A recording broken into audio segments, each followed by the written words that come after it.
Hi viewers, ఈరోజు మన ఆశ్రమంలో వీడియో ఏమిటంటే దొరమావేడి నుండి పఠాన్ అంజన్ గారి జ్ఞాపకార్థంగా వారి కుటుంబ సభ్యులు మన ఆశ్రమంలో వృద్ధులందరికీ టిఫిన్ ఏర్పాటు చేయడం జరిగిందండి. అందరం ఒక నిమిషం మౌనం పాటిద్దాము జ్ఞాపకార్థం కాబట్టి.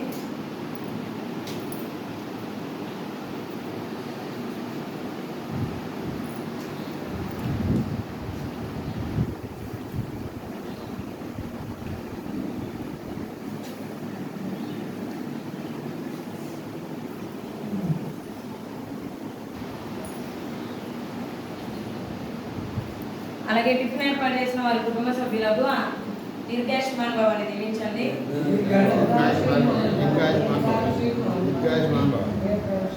అలాగే వీడియో చూసిన మా మెంబర్స్ అందరూ వీడియోని లైక్ చేయండి, షేర్ చేయండి, సబ్స్క్రైబ్ చేసుకోండి. Thank you so much.